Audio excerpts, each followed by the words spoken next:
My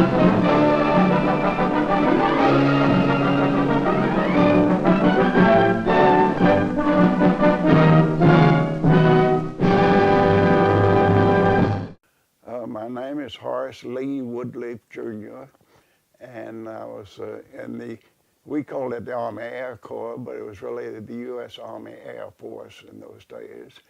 I was in service from technically 44 through the end of 46. I graduated from high school in 1943 at age 16, where you couldn't go in service at 16. Well, as soon as I turned 17, I began to apply because I wanted to be in either the Naval Service or the Army Air Corps. As a kid, I've got pictures of me building model planes, and on into high school, gasoline-powered flying models. Well, not to brag, I guess, but I enlisted in Durham, North Carolina in 1944. That's when I was finally taken. I took the cadet exam and everything. And the officer in charge told me I made the highest score I ever made there, which, that's North Carolina, I guess. What came out of my service was I didn't learn to fly, but I did learn to service aircraft, and such as that. For instance, my job at Oberpfaffenhofen Air Depot was to preserve planes that we were going to either put in a museum or sell to allies. But the most interesting thing that happened to me was when I arrived at Holzkirchen, there were about, I remember 350 aircraft, but I've got a newspaper clipping that says there was 400 B-17s to be destroyed. Now, not too far from where I served, there was at Landsberg, Germany, they gathered up all the modern B-26 Marauder bombers in the European theater, didn't bring any home except one. This particular aircraft, which happened to have been my favorite aircraft before I went in service, but I never served on it, this type of aircraft, it's a modern B-26, but it was flak-bait. There's a book named that, and it was the first aircraft, B-26, or any, to achieve 200 missions. It came in after we went to chow, I guess, in the afternoon, and we really didn't know anything about it. But I recognize that as a history buff and everything, I think, that it was of significance, because very few aircraft even approached 100 missions. Yeah. But that's what it looked like sitting on the ramp there at Oberpfaffenhofen. And then the rumor was that this is going to go back to the Smithsonian, and it's going to be taken apart and shipped back. So it's the only survivor from B-26 from the European War. When they opened the Space and Aviation Museum on the Mall in Washington in '76, I think, this portion of that aircraft was in the World War II section of Smithsonian. And we went up there 15 years ago with my 3 grandsons, and so I've got a picture of me standing with this portion of it with my 3 grandsons.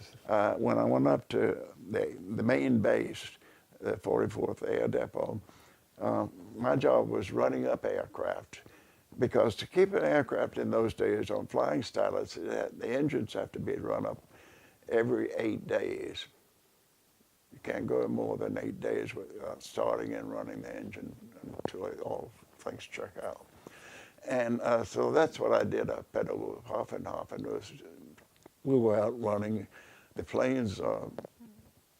Actually, we only had 1 B-17, 1 P-51, and 1 P-47 at the air depot in flying condition. Over on this side is a picture of me taken in Biloxi, Mississippi. In 1945, I just finished 120 days of basic training, which was unusual because we were being trained to defend the airfields in the Pacific. And of course, I didn't wind up in the Pacific. This one is when I shipped out to go overseas, and I gained a little confidence and had a better looking uniform. Not having seen combat, the war was over in Europe before I shipped over, because I went from basic training to aircraft and engine school, and I just finished that. And the rumor was, this was about first part of September, that we were going to Japan. Well, it must have been in August before the atomic bomb was dropped. And so we were being trained for the invasion of Japan to come off about October or November of 45, which that was kind of scary, but none of that happened. In fact, a bit of trivia is my 19th birthday was August 6, 1945. That was my birthday, and I still think it was the best birthday present I ever had, because I knew then I wouldn't see combat. And the only close experience I had was in 1946. I was scheduled to come home and end my service, and Russia shot down 3 of our C-47s. And we were at the main air depot closest to the site, and we went on war alert for about 3 days. And that was as close as, but I was scheduled to come home, and I just could see I would wind up in another war in which I would be one of the first, not one of the last. At Christmas time, all of us, officers and enlisted men, both got a cigarette case like this. It has a map of Germany engraved on the back, but on the front they changed it. So it reads 1946 Army Air Corps patch as an emblem, and Oberpfaffenhofer Air Depot. It doesn't say 44, but that's what the depot's number was. Military required me to go and see a concentration camp, and as you can see, it had become a museum. This is a hanging tree, and it tells how many hundred thousands of people had died. This is a crematorium. This is the area that was still full of prisoners.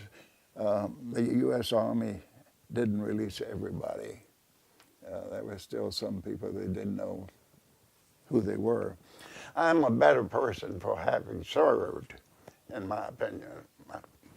I grew up in these pictures. It was a chance to see the elephant, you might say, the old Civil War experience.